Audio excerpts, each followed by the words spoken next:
La La Laker, La La Laker, La La Laker. How are you? You already know who this is, WallyWorld. We are talking about Los Angeles Lakers basketball 2021-2022 season. Now, you know I give you guys a break between time. There's no need to go each game, even though we already know what the business is. Sometimes you're gonna see me physically, and sometimes you're gonna see me through voice. It's kind of like I'm just everywhere you need to be, like the MasterCard or American Express. But this episode right here is really gonna touch a lot of Laker fans. If you guys have been catching my previous videos, you have seen that I have been on non-panic mode, 1 out of 10. But let's break down from the time I was on 1 of 10. We had just lost to the Minnesota Timberwolves, and we got blown out. Ooh, pause. And then we had a string of games where we played the San Antonio Spurs. Really nothing to talk about there. Beat them before, beat them again. What's more to talk about? LeBron James was still out. We all understood. We just had to get a win. We were at home. Not a big deal. Melo being Melo at the house. Taylor Horton Tucker comes back and shows us, hey, we paid the right person at the right time. I know for the ones who are everybody else love us, the KCPs, the Carusos, the Kuzmas, the Montrezl Harrell. Again, do you see why the Lakers paid THT? They paid THT because he's 20 years old and he's doing stuff that those guys, besides Montrezl Harrell, can do on a consistent basis. The key word is consistency and also age. Why would you want to get rid of a THT that's 20 years old and can't even get a drink, but he can still give you 21 points? So we seen that and we said, after the thumb surgery, hey, great. Didn't miss a beat, didn't take that much time, just got right back to business. Because see, when you have younger bones, you react and you bounce back faster than a guy with older bones. So you can kind of understand how that works. So yeah, we took the win. We moved on. We thought we were going on a good run. Here comes the Chicago Bulls. They come to town. Lonzo says, wait a minute, hold my drink. You guys let me go. You guys sent me to measly peasly New Orleans, even though New Orleans, the city is nothing wrong, but the team itself is terrible. And you let me down there to rot and die, and then I end up getting a better contract with Chicago, and I want to show you my new girlfriend. And you guys was like, see, I knew it, Lonzo. You see, we should have kept Lonzo. Again, as I sip on my wine, I want to say it again. No, you have to remember that Lonzo, that's not the Lonzo that we had. So that means you would have to wait almost 2 to 3 seasons for him to get to a point to where now he's ready to actually rock and roll. We won a championship in 2019, 2020. Lonzo wasn't ready in 2019 or 2020. And don't give me the guards that we had, they really wasn't ready neither. No, don't do that. Because at the same time, we would have never seen Rondo be playoff Rondo. We would have never seen Avery Bradley say, nah, I'm good. We never would have seen Anthony Davis hit the clutch 3-point shot against the Denver Nuggets to say, Kobe. We wouldn't have got any of those things if Lonzo was on the floor. It made some guys have to come out and actually play. It showed that we actually could unite for a common goal and a common cause. And we know that was for Kobe. Lonzo was still too young. Lonzo still was trying to work on a jump shot. Nah. So for the ones who are saying that because you're seeing things now, because I know everybody's about the moment now, but they don't remember how he was 2 seasons ago. Lonzo, this was not the same Lonzo. But he comes into town and he's at home and he's relaxed and he's around family and friends and he say, hey, let me show you what I've created. Let me show you the game I've created with my other guys. And those other guys play well. We already know Zach LaVine is a beast. We know that. A lot of our Lakers wanted Zach LaVine in a trade. Man, give me Zach LaVine right now and we can make something happen, because we seen Zach LaVine in a video say, hey, I wouldn't mind playing with the King. I wouldn't mind playing in LA with the King. Hey, who would not? But at the same token in time, the Bulls are still in some stink. And we'll get to that later. Remember that. DeMar DeRozan, he wanted to be a Laker too. All those guys wanted to be Lakers and they end up coming together. So can you imagine how they felt when they came together and said, hey, this is the team that we all wanted to go to, or we all did not want to leave from, and now we had to show them that we're still good enough. Man, you know how that goes. Whenever you go and you leave that ex and then all of a sudden you get your new girlfriend. So when you're out in the public, you want to show her off. Like, look, see, I did an upgrade. I did better than you. But you know in the back of your mind, you really still love that ex, because you know that ex may be just a little bit more freakier than the new one you got. Yeah, but you can't say that, because you got to show the ex that I'm still the shh. Do y'all feel that? I know you felt that. But they come to LA and they come and show their true colors and they run us directly out of the gym. And again, I told you guys I wasn't in panic mode because we're still trying to gel. There was no LeBron James and we just had to figure it out. The main thing that's wrong with the Lakers is that if we can't say the old age, we're just saying that guys are just not willing to play defense. In that game, DeRozan lit us up for 38. Lonzo came with 27. And LaVine came with 26. But the problem was the 38 points from DeRozan, who really cannot shoot out in front of the perimeter. He's a mid-range guy. And a lot of you are going to say, see, he could gel well with the team we got, because look at what DeRozan got. But DeRozan would have been clouding the paint with our team. This is why I try to tell people systems make players. I'm going to repeat that. Systems make players. Stop trying to put people together because they have a nice last name.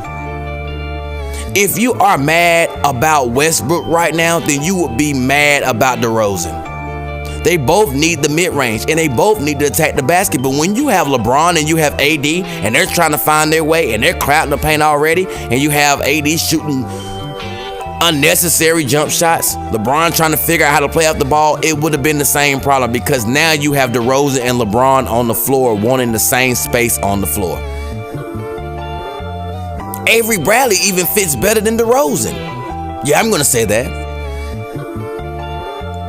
Now, for the ones who are listening well, I want you to put in the comments why you think that I said Avery Bradley is a better fit on this team than DeMar DeRozan. We're going to see if you guys are really competent when it comes to basketball, scheme, fit, and everything else. I want to hear your comments. Why did I say that Avery Bradley, yes, Avery Bradley, the Avery Bradley who went to Miami, who also got shipped to Houston, to also say, you know what, I am done with this in Houston, to come back to us before he makes a stint with Golden State in the preseason?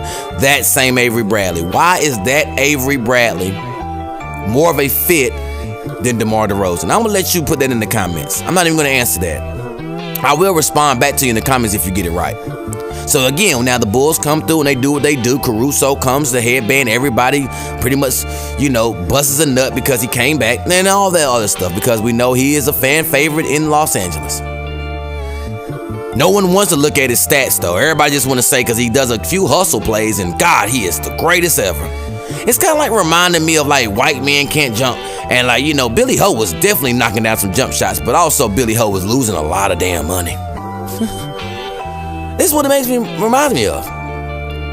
Now go back to White Man Can't Jump, the movie. If you guys are not basketball guys, and if you haven't watched that, then my God, I don't know where you been. But that's what it's like. We all have our favorites. We all love guys, but sometimes it just doesn't match for the money that they're asking for. And that's the reason why Caruso came back with, please, I'll take a pay cut to stay.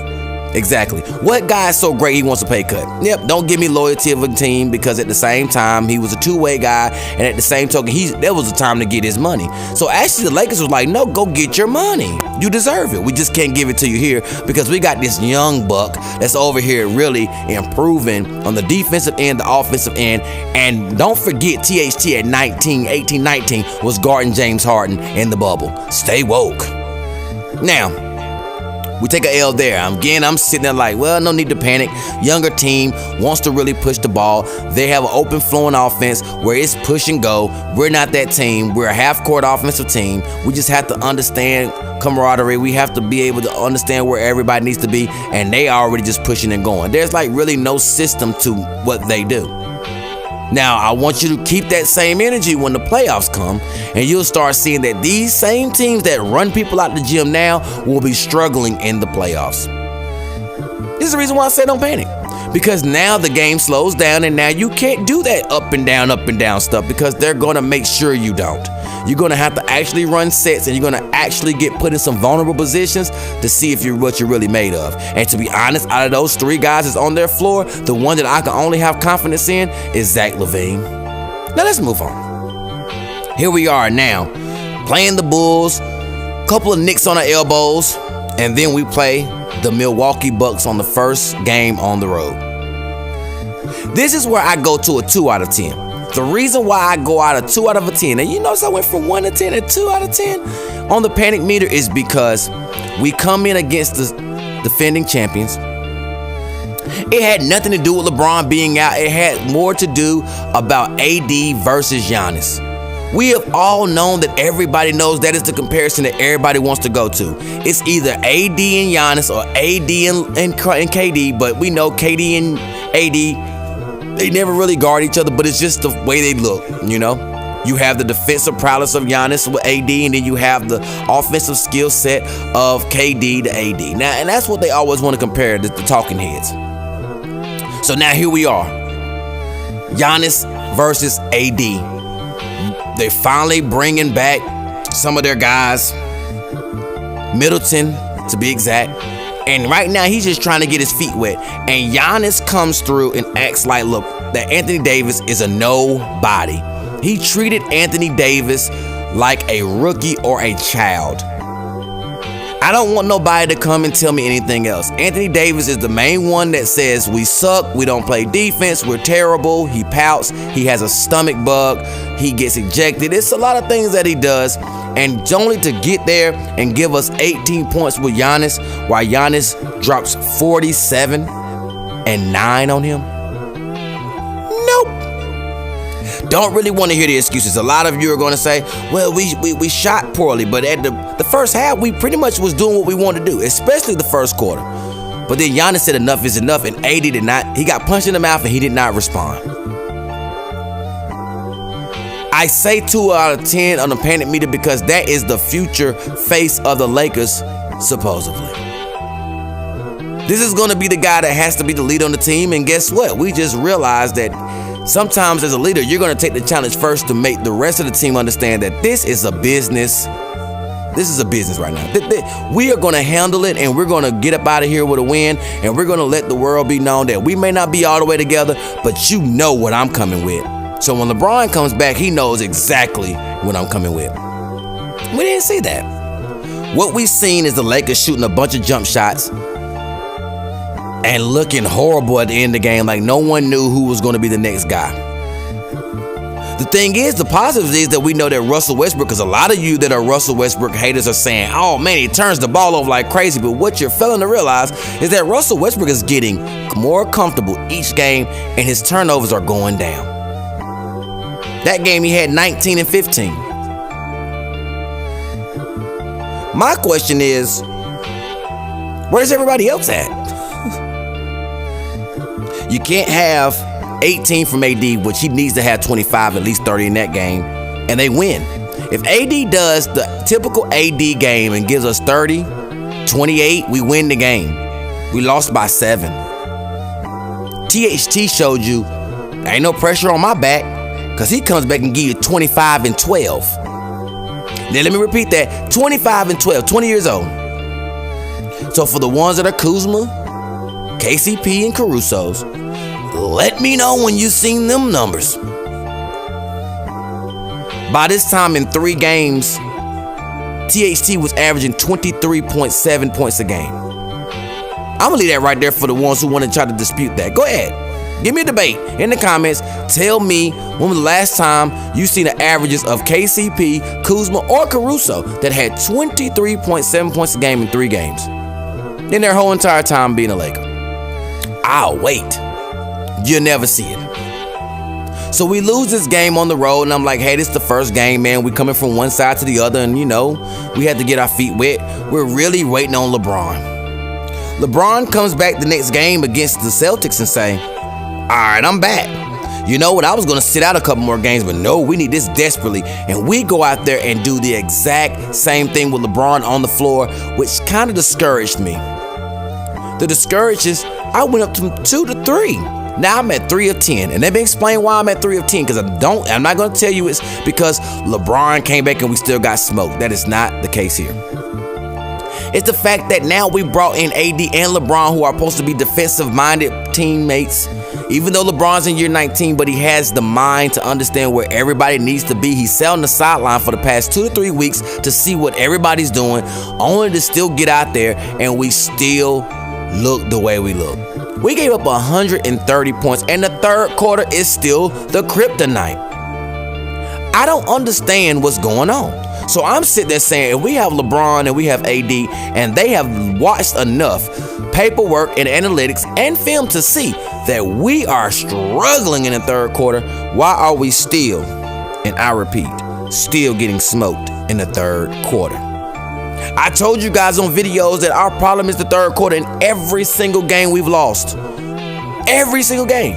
If you don't believe me, go to Google, check out every game, and I promise you that you're gonna circle is the third quarter of why you lost the game. Never the first, because we come out in the first majority of time and slap them first, and then they say, we'll wait till the next half, and then we'll slap you back, and then we'll see what you do. And they just tuck their tails and say, yeah, you got it, we're good. You can have this game, and that's not needed. And again, I told you guys, you never want teams that are bad to have confidence. We've already discussed that with Oklahoma City. We've already discussed that with some other sorry teams. And now you let Boston, who has been struggling to the point that they were like, yo, they may not even make the playoffs, and here they come putting up 130. I'm going to be strictly honest on this one. We're going to give you 20 minutes of honesty. Now, here we are. Carmelo Anthony, everybody say, Carmelo Anthony defense is horrible. That's not what he's here for. Your problem was you couldn't score on your second team. Did we forget that fast? Your problem is that you could not score on your second unit. Carmelo Anthony is fulfilling that. The problem is that the guys that are supposed to play defense, Bazemore, you're the one that's having a problem. Avery Bradley's playing decent defense for the most part. DeAndre Jordan supposed to be a rim protector. Haven't seen that. Dwight Howard supposed to be a force down there. We was waiting and loving for him to come back. We ain't seen that yet. We still don't have Ariza. Still don't have Kendrick Nunn. Rondo, we know, is older. He's just being a veteran out there and being a general on the floor. So now, some of the guys that we're supposed to have, that we're supposed to have big situations for, are not doing what they're supposed to do. We all knew Wayne Ellington is not a defender. We all knew Monk was not a defender. But the problem was that we could not score. So that means the guys like LeBron and AD and Russ and all those guys, those are the guys, Bazemore, all those are the defensive guys. And Bazemore is to the point where he went from getting 20 minutes to almost getting none. And I told you this videos ago. Did anybody remember me saying that? Put in the comments when you remember me saying that I said that Bazemore was a problem, and Bazemore would not even be getting any minutes. And I said that when all the guys are healthy, he's not getting minutes now, and we're not even fully healthy yet. Stay woke. Because I told you guys that Bazemore is a backup at best. Check his career. I guess the management of the Lakers didn't realize that neither. Or they were just in desperation to get players to come for that one-year deal. If you're that good, you don't sign for one-year deals. Even Kendrick Nunn's better than that, and he didn't get a one-year deal. But that'll be good and looming for the future. Stay woke on that. Now, here we are. Boston, take a loss, lose by 22. And now, as in tonight, we played the Detroit Pistons. Let me explain to you how I think that I know that Detroit is a 4-win team, but we can't say that when Oklahoma City was only a 2-win team, and that was only to us. What I can say is that where I'll go back from 3 to a 2 again. And that's even with LeBron being ejected. And oh my God, what an elbow. You know it's bad when an elbow hits you so hard that your lip flaps. Like if you go back and you see the way his lip was flapping in slow-mo, yeah, that stung. But all that extra hoopla is probably going to get that man, in the words of Gilbert Arenas, sent somewhere that he can't even pronunciate. Because in the NBA, that is not what they're trying to bring. You have to protect the logo. Doing all that extra stuff, and especially in Detroit where they had the malice in the palace, oh no. Yeah, think about suspension, sir. LeBron may be suspended or may be fined, depends on how it goes. But Buddy is definitely, Isaiah Stewart is definitely getting suspended and definitely getting fined when you start pushing your own coaches out of the way. It may not even come from the NBA. You might get fined from your team and then suspended by the NBA for that. Just by causing an additional scene. But that's neither here nor there. But let me tell you where I started going down with confidence from 3 to 2. It's because the Lakers in every other game, still losing the third quarter, by the way, on this game. Smacking them in the mouth first in the first quarter, as I say. But giving up 42 points in the second quarter. They found a way to finally lock in. And sometimes when you get teams like that, this is what you need to get a little confidence builder. To say, we were down by 1 million. And we found a way to just truly lock in for a quarter where we outscored them 37-17. And Anthony Davis was actually being Anthony Davis and what we brought him here for. Westbrook was actually being Westbrook, the guy that we really wanted to bring him over for. Carmelo finally got out the slump of actually not being able to score on the road. It worked out great, but the confidence started to go in. If you guys was watching that game and see the whole fourth quarter and see the determination on the Lakers' faces, we haven't seen that all season. They had the face and the look of like, you know what, enough is enough. We're tired of losing, and we should not lose to this. Because I'm being honest with you guys, if we lost the game to Detroit, I think this is time where Rob Pelinka could start looking at Frank and having that let me holler at you meeting in the office. I think Frank Vogel days was about to be clipped. Which goes back to my next question in the comments. Do you think that Frank Vogel will make it this whole season as coach?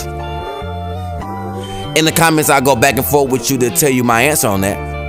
But do you truly think, for you guys that are listening, do you think that Frank Vogel will truly make it to the end of the season? Or do you think this is a thing that LeBron has done plenty of times before by allowing that person to wait till the All-Star break only to be fired, to only bring in the assistant that he truly wants to be coach from the beginning?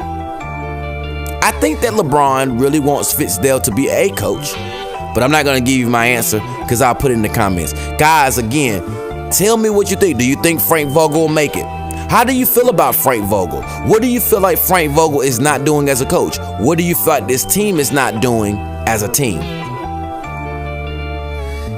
I want to know what you guys feel, man. This is what we do. This is La La Laker, baby. We talk. So don't be afraid to talk and tell your comments, man. It is a free zone when it comes to opinions and what you feel. Just as long as you don't disrespect nobody has to disrespect you. That's the way it goes. And we just don't want no delusional talk. We don't want Karl Malone to come back from retirement just to play for us again. We don't need Shaq to slim up some pounds and go sign him. Those are the things that you can get completely just disrespected at this point. Now, here we are. Even 500. I think that the Lakers now are realizing that the pressure is on. I think they're realizing that they notice that some guys are coming back soon. And they also realize that if they keep playing the way they can't playing, the way the West is set up, they keep sliding further and further back, making it harder for themselves. And they start to make their own system in their own way. And it's all about effort. And like I've explained to you guys before in other videos, effort wins you games. Talent ices it. And on that note, La La Laker out. Give me my theme music. And don't forget to like, share, and subscribe. Share this content to everybody. Hit the notification bell while you're there so you can get all of the recent content. Tell somebody to come along, man, and join this ride, man. Join this family, man. We're gonna talk real basketball. This is the channel where you really want to come to and get the details, the nuances. Because again, I'm on the East Coast. Watching Laker games is not for the weak. And the guys, I want you guys to love yourself. I want you guys to be safe. Until the next time, peace.